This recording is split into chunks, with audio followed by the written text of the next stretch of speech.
Assalamualaikum warahmatullahi wabarakatuh. Selamat pagi anak-anak, bagaimana kabar kalian hari ini? Semoga kalian semua sehat selalu ya. Nah, jumpa lagi dengan Ibu pada mata pelajaran Bahasa Indonesia.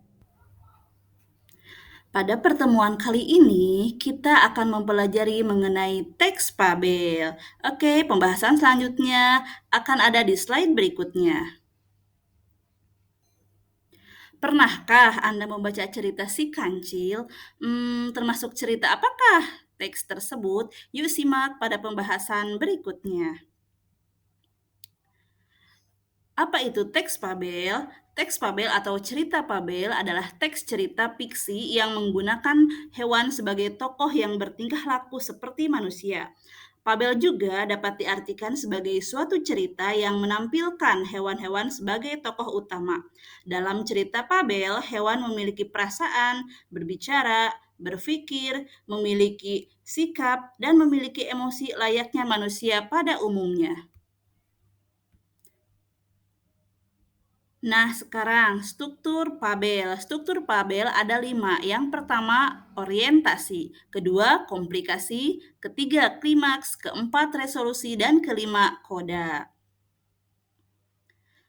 Ciri-ciri fabel yang pertama, menggunakan hewan sebagai tokoh utama dan dapat bertingkah seperti manusia. Yang kedua, menunjukkan penggambaran moral dan kritik tentang kehidupan di dalam ceritanya. Yang ketiga, penceritaan yang pendek dan menggunakan pilihan kata yang mudah. Keempat, menceritakan antara karakter manusia yang lemah dan kuat. Artinya ada karakter yang jahat dan baik. Kemudian yang kelima, menggunakan setting alam, misalnya di hutan, di sungai. Yang keenam itu bersifat hayalan atau fiksi. Nah, anak-anakku, kaidah kebahasaan teks fabel itu ada 4. Yang pertama adalah kata kerja. Kata kerja ada 2, yaitu yang pertama kata kerja transitif dan kata kerja intransitif. Kata kerja transitif yaitu kata kerja yang memiliki objek, contohnya ibu memakan sayur. Sementara kata kerja intransitif yaitu kata kerja yang tidak memiliki objek, contohnya Beni sedang bersiul. Kaidah kebahasaan yang kedua yaitu penggunaan kata sandang si dan sang. Contohnya, sang kancil berkeliling taman sambil menyapa teman-temannya. Si siput hanya diam saja mendengar ejekan tersebut.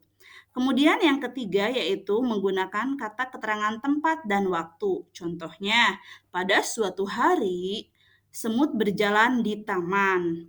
Kaidah kebahasaan yang keempat yaitu menggunakan kata hubung. Kata hubung yang sering digunakan dalam teks cerita fabel diantaranya lalu, kemudian, dan akhirnya.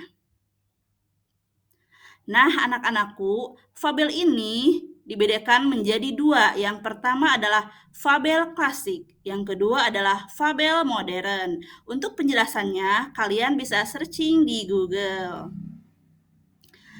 Ya, anak-anakku sekalian, ini sekarang kita akan membahas mengenai kuis.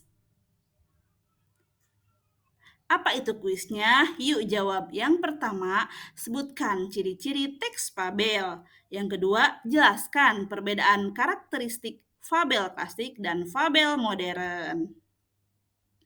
Oke anak-anak, cukup sekian materi pembelajaran hari ini. Sampai jumpa. Terima kasih. Bye-bye.